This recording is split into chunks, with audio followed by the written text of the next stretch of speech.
Alright, this is Chase Lee Hockey again with the Blue Futon, you Blue Futonians. Welcome to this utopia because we're about to do another movie review. Let's see what one it is this time. We got 31. 31 is a movie by Rob Zombie. On Halloween, 5 carnival employees are kidnapped and held hostage on an isolated compound known as Murder World.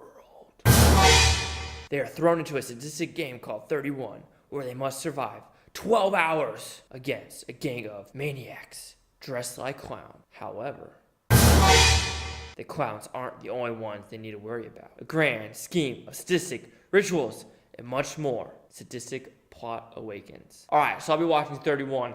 Have I seen it? No. So I can't give you what I think about it. So after I'm done watching it, stay tuned for the Blue Futon, you Blue Futonians!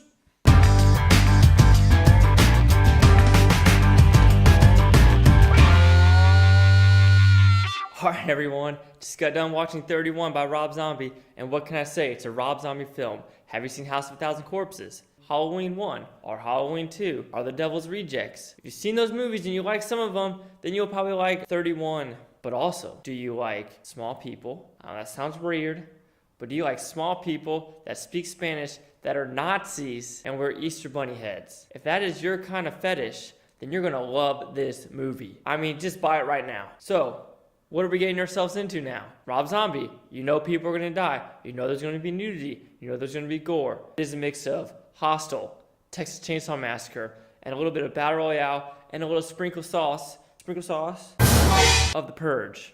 Now overall, the movie wasn't bad. I thoroughly enjoyed what I was getting myself to from start to finish. Of course, there's a little nitpicky stuff here and there, so let's get into it. Now what was good about this movie? The acting. You actually cared about these characters. You know how some characters you have in the like old 70s movies are smoking that reefer and you're like, oh man, don't kill me. All right. No, these characters you actually think they can survive and you actually care for them. So you kind of want them to survive. So with that, that's good. You do not want disposable characters, and none of these characters were disposable. So you can't really complain about that. Especially, like I said, Doomsday. One of his scenes, I mean, you don't know what he's gonna do. Then he just hits himself, and now he gets hyped up. That hurt. How'd you hit yourself?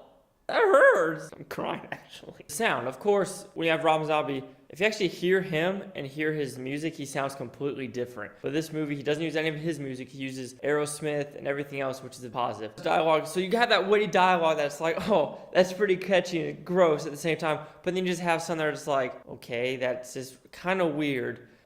So, I'm not going to think of baking cakes the same. There's a joke in there about baking a cake, licking frosting off a couch. It is not frosting on the couch, and it's a metaphor joke with...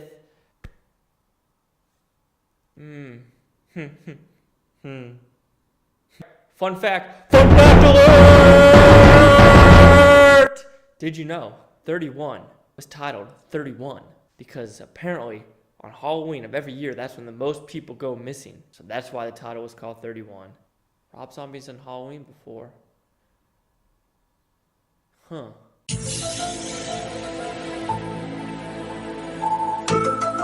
Set pieces. I was confused about, for example, Malcolm McDowell's character and the two ladies he's with.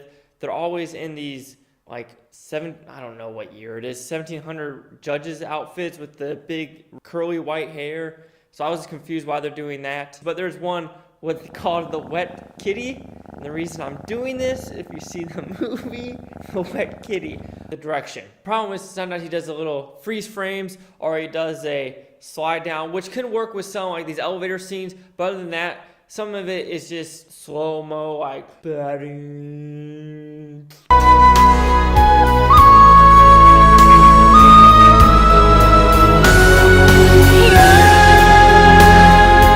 One scene I was a little confused was this Last Supper scene. They're eating food and all of a sudden Sheri Moon Zombie tears off this cloth and you're like, it's supposed to be for shock value? And it wasn't really about shock value. It was more of like, how did that get there so quickly? I'm a little confused. And then we'll go to the story. It feels like he doesn't know exactly what he wants with the story. Of course, you're kind of betting on these people to survive or giving them odds, but then they bet these little demonic coins and it doesn't really go anywhere, so it's kind of bummer because you're like, oh, what are they betting on? Is there a bigger subplot, but you just don't know. Gore. So exactly, Rob Zombie gonna get the gore. Have you seen more gore before? Yes. This is not the goriest of the Rob Zombie movies. Devil's Rejects, if I remember correctly, is more gory. So is Halloween 2. This one does have some good gore, but it's actually very low. And it kind of got you thinking, why is it so low when it was rejected 2 times by the MPAA because it was NC-17. So I kind of want to know what the NC-17 cut looks like and how much more gore it was. Because I'm pretty sure I've seen more gore in Hostel and other movies. So it just got you thinking, is it more than just gore? But yeah, I was a little disappointed with the ending. I understand why he did it, but it wasn't really closure I wanted. Quick recap. Positive, it's Rob Zombie gore. You care about the characters, and it's just a fun movie to watch. The bad part, just some weird dialogue that just doesn't work.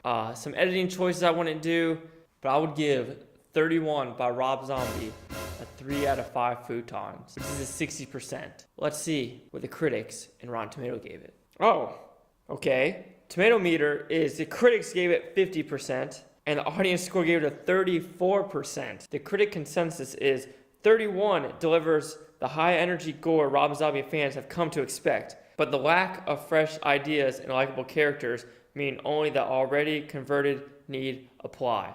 I kind of disagree with that consensus because was it a gore fest? Not really. I actually thought the characters were likable and you wanted them to survive. As you can see, I disagree with both the critics and user reviews, and I'd give it higher than both. So that is the Blue Futon review, you Blue Futonians. You better join this utopia. Like, subscribe, comment below because your opinion matters.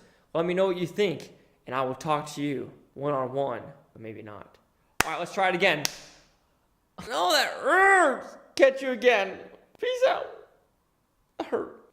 You see that tear? Oh, yeah. There's a tear right there. Oh, where they at? Where they at? Oh, come on, Leo.